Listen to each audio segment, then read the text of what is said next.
मुझे अपने साथी से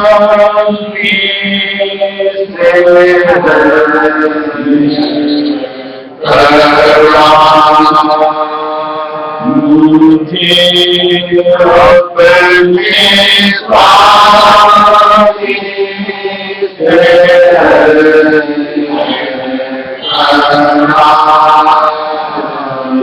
जब तक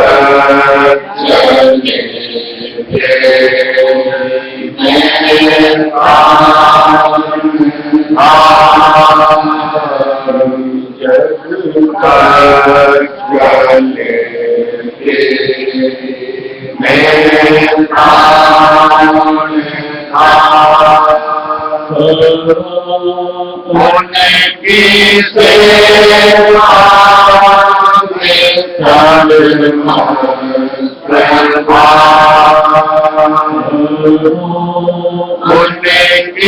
सेवा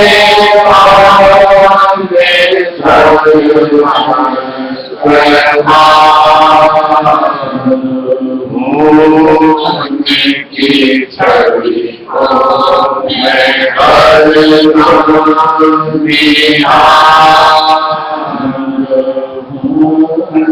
उनकी छवि को मैं हर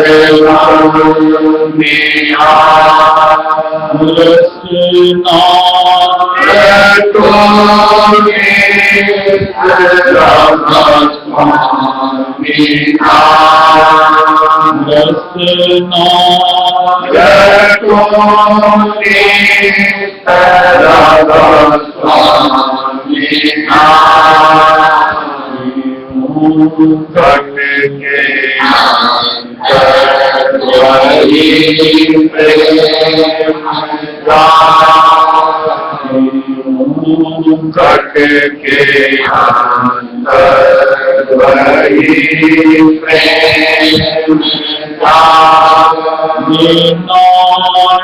उनकी सेवा नहीं कोई उनकी सेवा नहीं कोई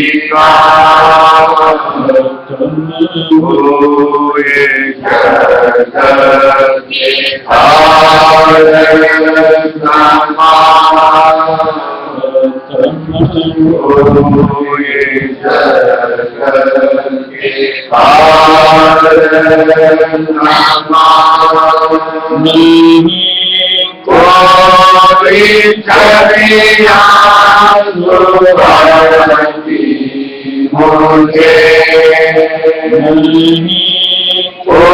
कोई छवियाँ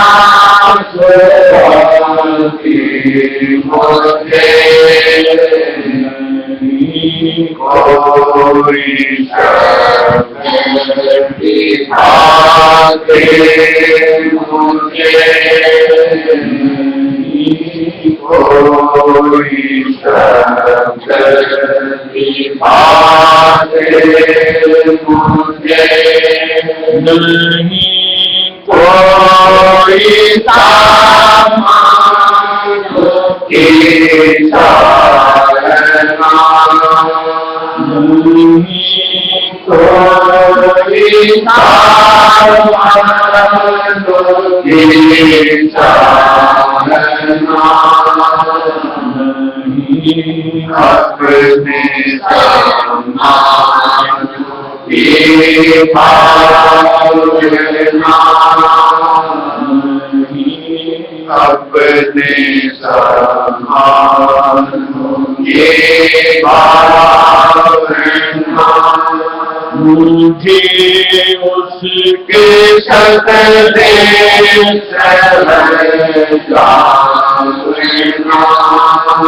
मुझे उसके सदे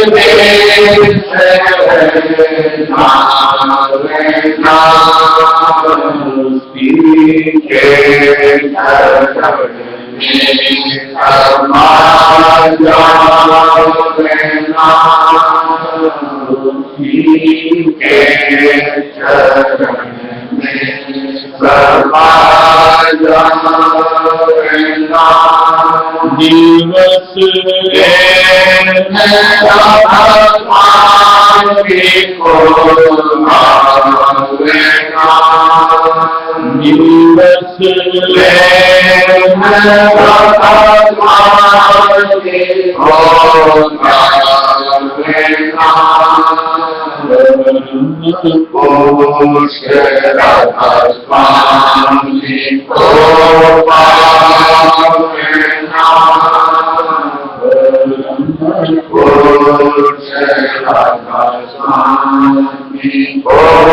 पालना मुझे अपने स्वामी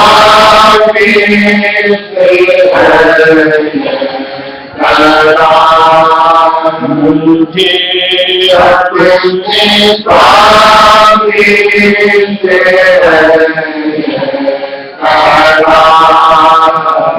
जब तक चले मैं प्राण जब तक चले मैं प्राण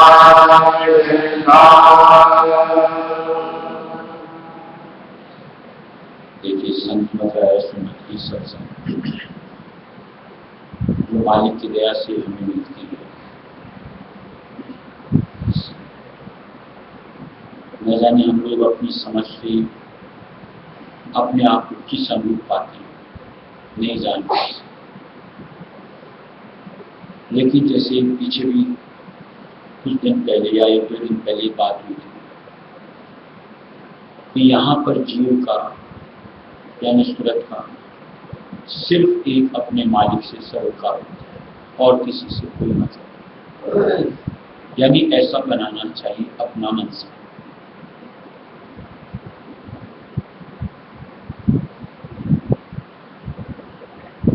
जब तक हमारे ख्याल हमारी सोच औरों के साथ उलझे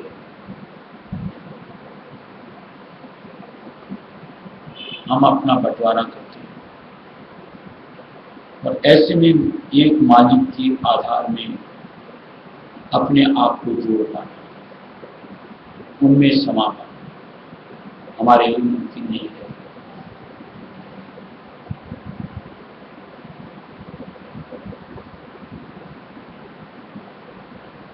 ये काम जब भी करना है तब करना है, लेकिन करना है, और इसको जितना जल्द कर पाएंगे यानी एक परमपिता के आधार में अपने आप को जोड़ करके टिका पाएंगे, उतना अपने लिए परमार्थ आसान होगा।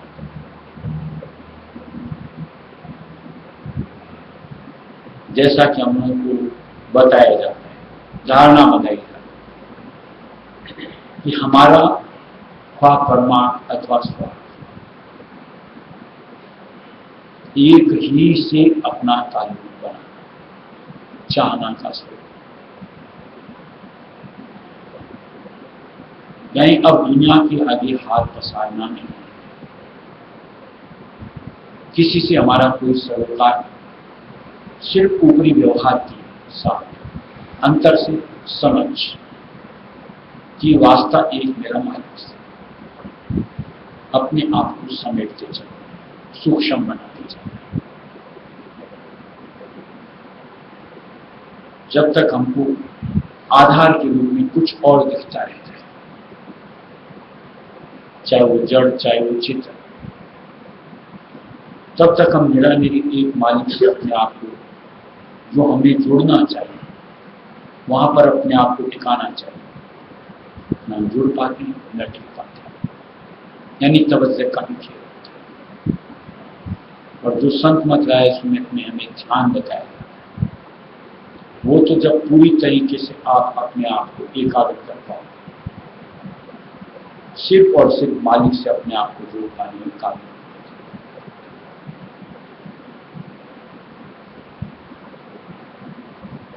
अब इसको बनाने के लिए समझ काम आती है, जो कि हमको सत्संग से भी अनुभव के द्वारा मालिक भी लाता है।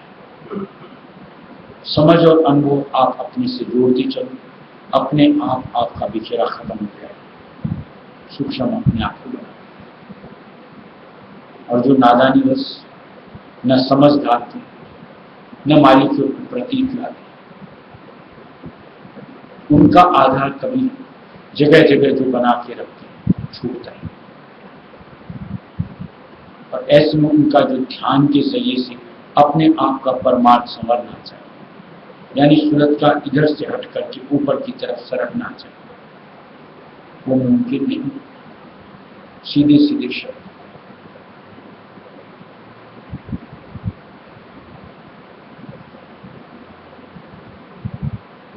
कितने अपने आप को बिखेरे, कब अपने आप को बिखेरे, ये समझ सत्संगी होने के नाते हमें होनी चाहिए। उतना बिखेरना कि जहां से हम अपने आप को वापस समेट पाए, जिसके लिए महाराज ने नए जो भजन बनाए उनमें एक जगह उदाहरण दिया हुआ, कछुआ जैसे अंगों को समेट अंदर करता, कि जब चलना हो तो बाहर पांव निकालो और जब नहीं चलना हो समेट के वापस अपने आप में जज्ब हो। इस अनुरूप एक सत्संगी को अपने आप को सीखना है, बगैर जरूरत अपने अंगों को बाहर नहीं पसारना। और ये अपनी जरूरत के साथ कि मान लो भूख लगी तो बस उस वक्त अपने आप को चंचल मन को इंद्रिय को करो, जहां भूख शांति वापिस समेट पैक। ऐसे और कोई अंग के साथ चाहना की शुरू, ऐसा नहीं कि उसी की गुनाहों करते रहो और पसर गए तो पसर गए, वापिस समटने का होश ही नहीं होता। ये रवैया सत्संगी का है। मुझे आपसे कितनी बात करनी मुझको पता होना चाहिए,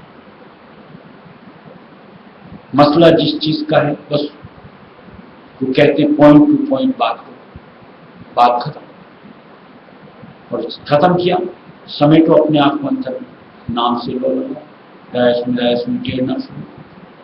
ऐसा नहीं कि बात करने बैठे न टाइम का पता न बातों के सिलसिले का पता, कितना भी समय चला जाए कितनी भी चेतनता चली जाए, होशो हवा से नहीं, ये सत्संगी का नहीं। ऐसी दुनिया में हर किसी कोई सी भी इंद्रिय की निस्बत आप विचार कि उनको किस तरीके से वापस अपने कंट्रोल में मुझको रखना। ये परवस्था यानी बहाव का स्वरूप, जब तक हमें मालिक का संग नहीं मिलता है, समझ नहीं आता, तब तक चलता है। तो वहां न कोई पूछने वाला, न कोई रोकने वाला, न समझाने वाला, न बताने। लेकिन जब सच्चे गुरु की शरण में आ जाते हमें तो समझौती, रोकना, साथ देना सब कुछ मिलता है। फिर तो होश होना चाहिए कि अपने बर्ताव को मैं सही तरीके से अपने आप से जोड़ सकूं।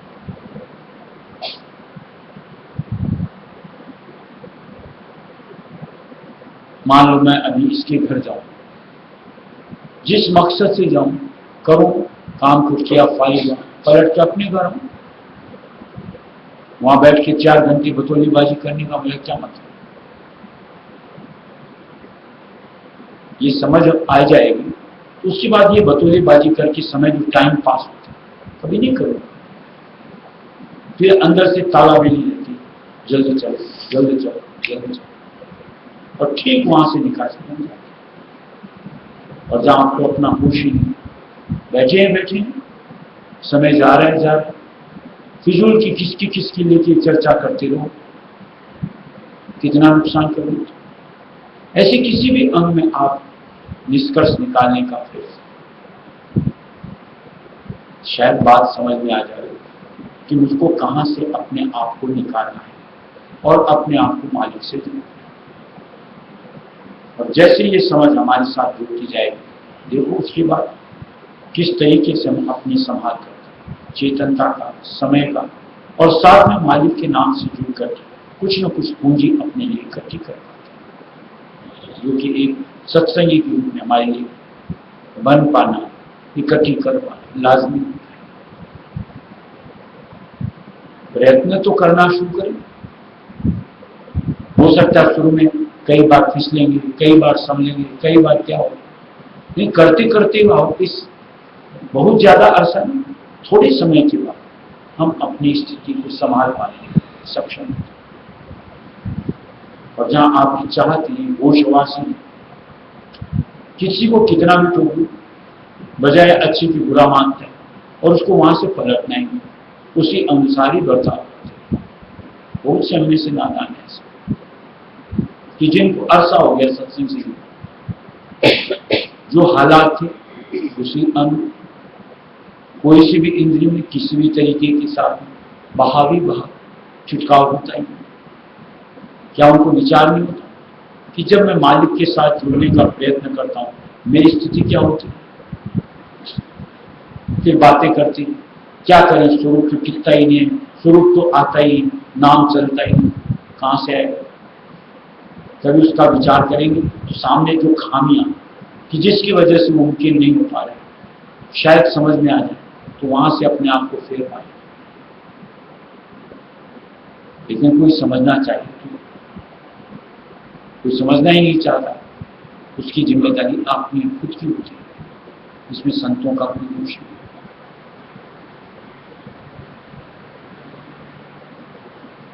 जो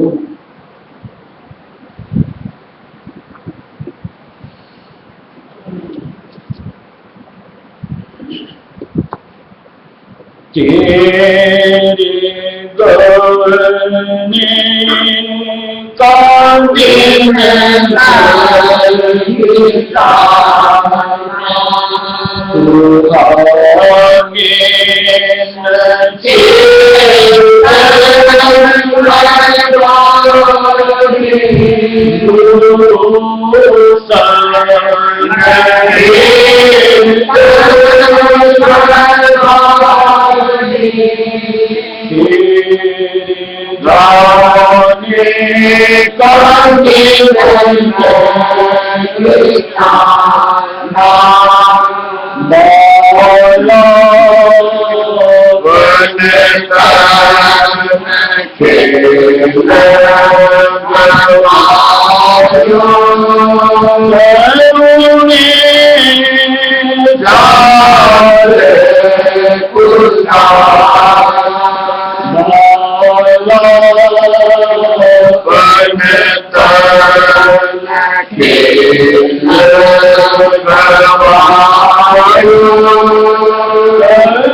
Hare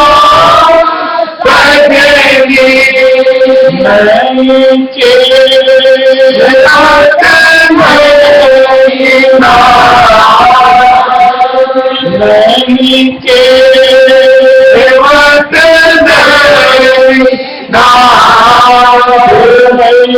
बिन काज आउरी बिन काज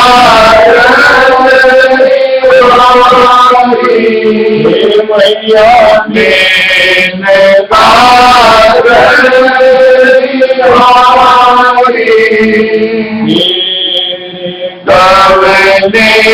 का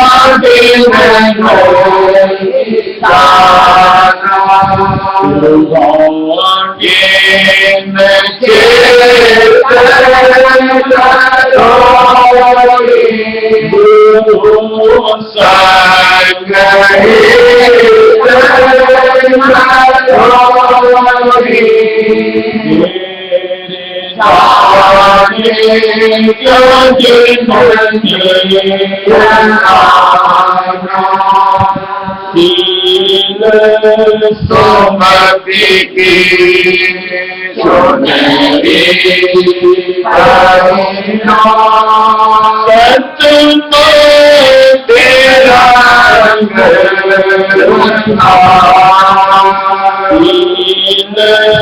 सोमती की सुनरी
संतों का कहना था कि आखिरी गफलत अपने साथ कब तक दूर करें, क्यों नहीं होश लाती, क्यों नहीं मालिक की शरण में अपने आप, क्या वो मुकाम हमें अपने लिए उचित नहीं कि जहां ना कोई काल का कहर, ना कोई और आपत्ति नहीं, क्यों छिटक छिटक करके और दूर जाने का प्रयत्न? आखिर जग जंजाल से मिला क्या है या मिलता क्या है?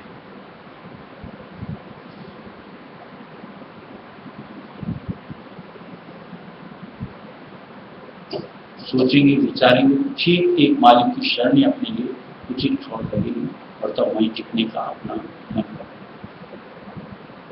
रात करूंगी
Ah